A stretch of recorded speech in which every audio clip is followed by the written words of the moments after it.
We're perfect human beings,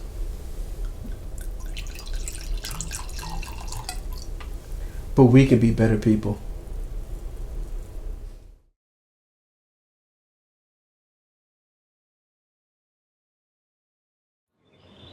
There are three core lies that we tell ourselves that keep us from getting to that next level.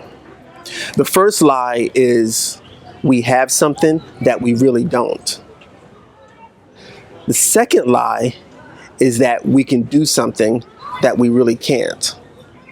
The third lie is something happened to us, but it really didn't. Those three lies, one of those three lies can keep you at this level for decades. Because every time you hit up against it, that lie will come into play and it just keeps you in the same place. If you have two of those lies, not only can it keep you at this level, but it could back you up. So what we're going to do today is we're going to address each of those lies, and the goal of addressing these lies is to see where they came from and also find out what's the truth. Because behind every lie, there's a truth. If you say you can ride a bike, but you really can't, well, then the reason that you really can't ride the bike is a huge truth about where you are or where you came from. You see what I'm saying? There's definitely a important truth behind every lie. And some of us have one of these core lies. Some people have two of these core lies. And on a rare account, people have three. That doesn't make them bad people. But if you have three of those core lies, it just makes you more unique, and you probably have more history than a lot of us. Me, myself, I have the I can do something, but I really can't lie. That plagued me for years. When I was younger, I told kids that I could fix bikes. And then they all brought their bikes to me, and I left them out in the rain for a month, and then they all got rusted, and then I got beat up. Then I got older, and I was telling the teachers that I was a really good artist, so they put me in this art show. Like it was like a county art show, and I actually had my mom's boyfriend draw a dog for me, and then I came in second place, and then I had to draw something else on TV, and this is in the 70s, so it was a big deal. And I couldn't draw, and they actually kicked me out of the competition. I think it was on TV. So like I said, we each have those three core lies. You can have one of those core lies, two of those core lies, or three. It doesn't matter how many you have. Let's address them. Let's be amazing. Let's get through this level. Let's go here, because that's what this is all about. This is about breaking through that level of existence and that level of professionalism and going to the next level. If we keep fostering the same lie, we're going to end up in the same place. And you know, being in the same place could be comfortable, but if you're watching me and listening to me, you want to get somewhere else. You want to go somewhere else, somewhere that's uncomfortable and amazing. So let's be amazing. Let's attack those lies.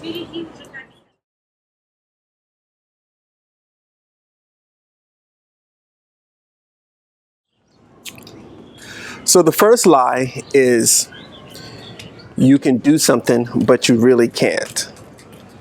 This is an important lie, because this lie is the one that gets you close to your goals, but it doesn't allow you to go further. So what happens is that you'll have this lie working, and it'll get you in the door. People get so excited that you can do what you say you can, but you really can't. And you get everyone around you excited and pumped up, and then the truth comes out. And the anxiety that comes with people finding out the truth, this is the hardest part of the lie, because this lie kills relationships, and it does a number on your pocket also, because you tell someone you can do something, you may even spend money trying to prove to them that you can do it, and you really can't. This lie is what people use to get jobs, to get into clubs and colleges and things of that nature. But when it breaks and people find out that you can't do what you say, the repercussions of this is so powerful, And it gives you an imprint. It gives you a social imprint. People start to look at you as a guy who lies about what he can do. You become the bullshitter. You become the guy who talks a lot but can't do it. Okay, so this lie, I think, is one of the most important, and it's one of those lies where the more you tell the lie, the more anxiety you get. The more anxiety you get, the less you're able to focus. The less you're able to focus, the more frustrated you get. The more frustrated you get, the more that lie becomes this caustic thing that comes out of your mouth. And when it comes out of your mouth, the people who hear it, they might get excited for a second, but their letdown is 100 times more powerful than their excitement. So you might not be able to return to a whole industry because of this one lie. In relationships, this lie can kill a relationship in one day.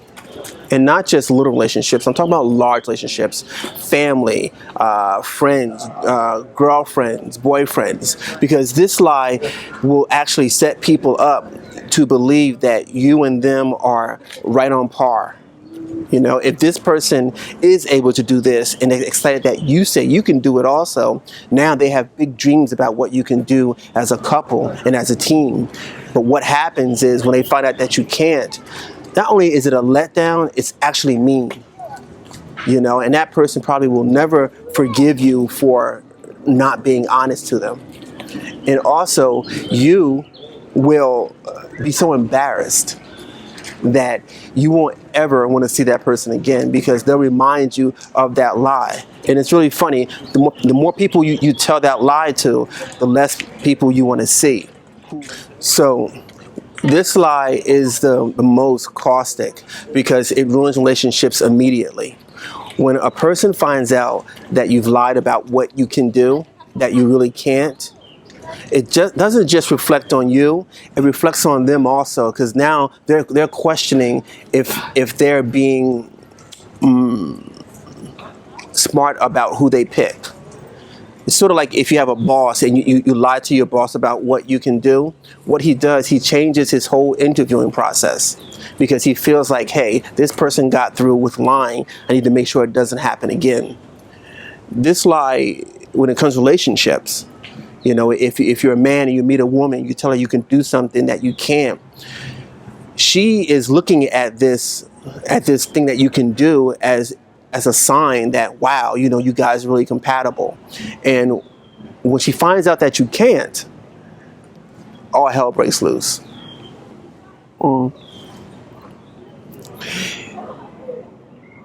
It's hard to approach someone about a lie that they're told that's that large. So this might be a quick breakup, and the embarrassment that you feel, you will never want to see that person again. Now here is the biggie about this lie. You have to keep starting new relationships constantly because the people that you told this lie to already know that you're a fake and you don't want them in your life anymore. So you're constantly getting new relationships over and over and over again. And these relationships are so superficial.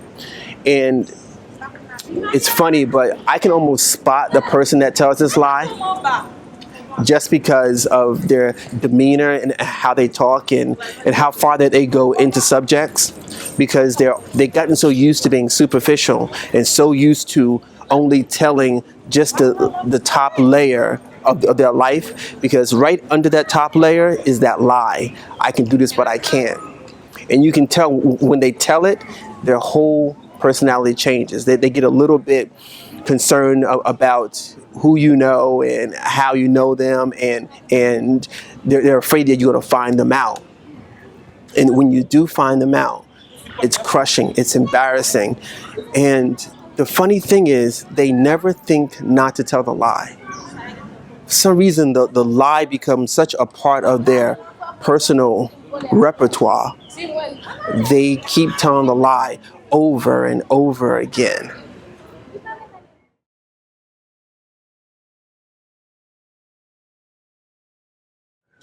The second lie is that you have something that you really don't.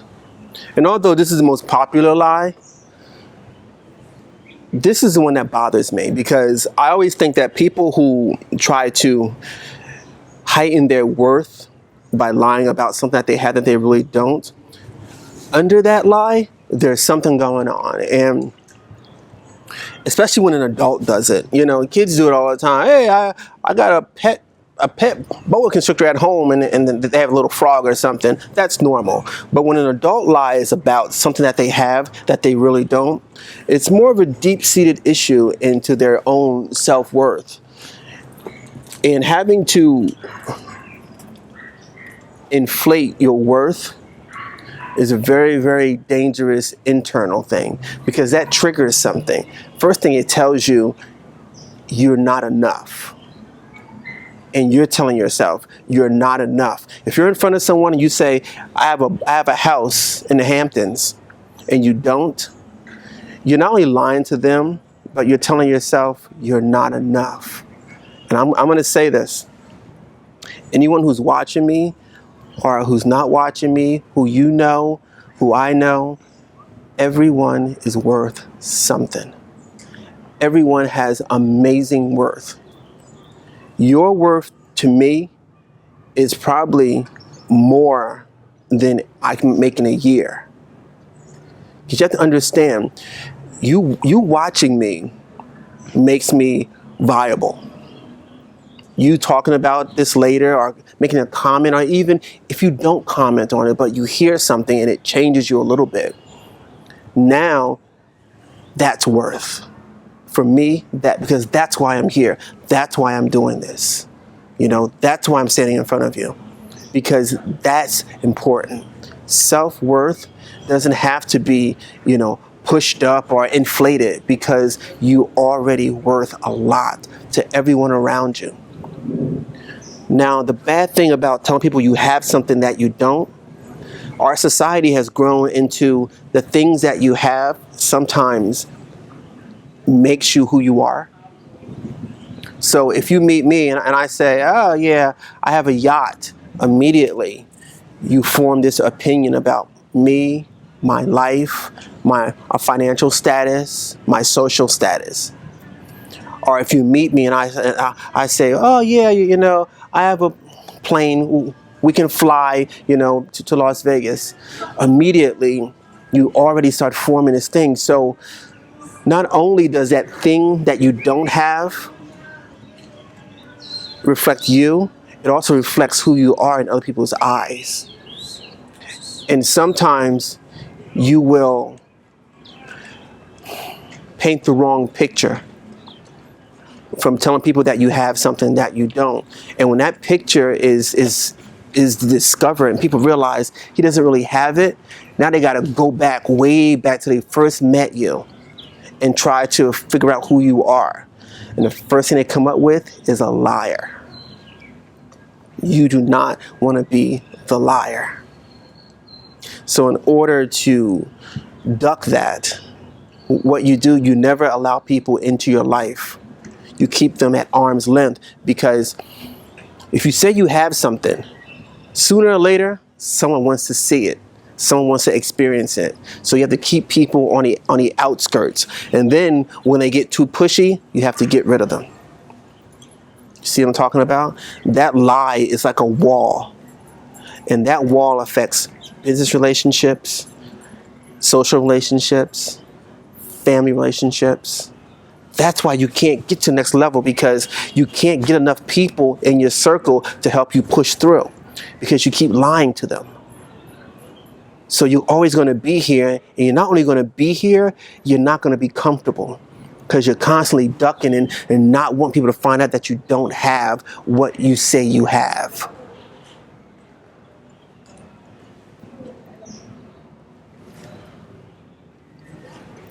There is a way out of this one.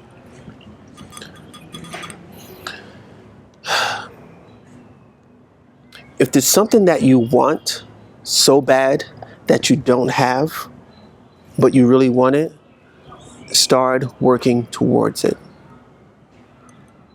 Most likely, if you've been telling people this lie for a long time anyway, it's obsolete or it's old. If you tell someone that you have a house in the Hamptons and you really don't, I mean, If you really want a house in the Hamptons, start working towards it. If you're in a position to maybe try to get a house, start working towards it. If you don't want a house in the Hamptons, but you like what saying it does for you, stop saying it. Because that little excitement feeling that the person gets when you tell them does not compare to the anxiety that's starting to fester inside of you as soon as you tell them. Stop saying it. Stop saying it. Everyone does it. It's fine. Everyone does it. And I don't even care what you say. When they say, hey, what happened to the house in the Hamptons? Oh, I sold it, or, I got rid of it. Now I just have the apartment here that I'm living in. I don't care what you say. Get honest with it. Get honest with it. Because it's a very detrimental lie, and it can cost you a lot of money. Because sometimes you may tell a lie about something you have and you don't, and people expect you to have the finances to support what you really don't have, and you don't want to show up and not be ready to support this lie, so you spend money you don't have in order to keep the lie going. Get rid of it. Get rid of it. You don't have to come clean, but come clean with yourself and stop telling the lie. Get over it. Tell yourself, I don't have this. I don't wish to have it, and stop telling the lie.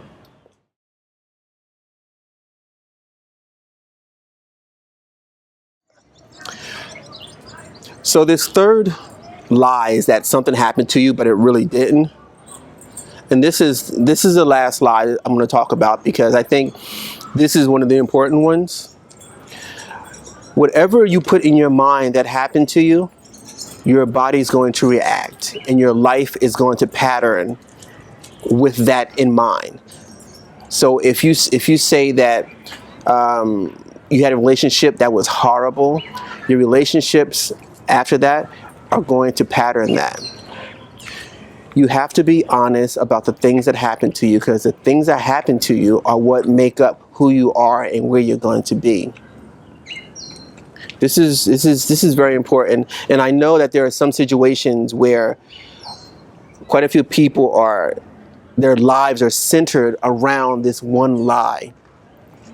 I don't know what you have to do, and I know there's so many unique situations out there, but you're amazing. You're not only amazing, everyone around you expects you to be amazing. You don't need to lie about something that happened to you in order to feel more amazing or to feel less amazing, because you're going to be amazing anyway. You see what I'm saying? I think you're amazing. If you're watching me right now, you're listening, I think you're amazing. I don't know you, but I know what you are. And you're a human being, and you're here for a reason, and your reason is tied into my reasoning. So I'm in front of you, and I need you so badly to be good, to be better, to be amazing. So let's be amazing. Let's go. You're amazing. Let's go. Those 3 core lies you don't need. If we're going to move from here to here, let's do it. Let's move. Let me help you. Let's go. Yeah. That's it.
I told you, it's for you guys. Listen, you jump. You don't walk, you don't teeter on the edge, you jump. That's the way to do it. That's the way to get down to the ground and keep running. Don't let nothing mess up your momentum first you hit the ground. You hit the ground, you keep going. Let's be amazing, people. Let's go. That was it. Let's go. Let's go. Nice, guys. Let's go. All right. Thank you, man.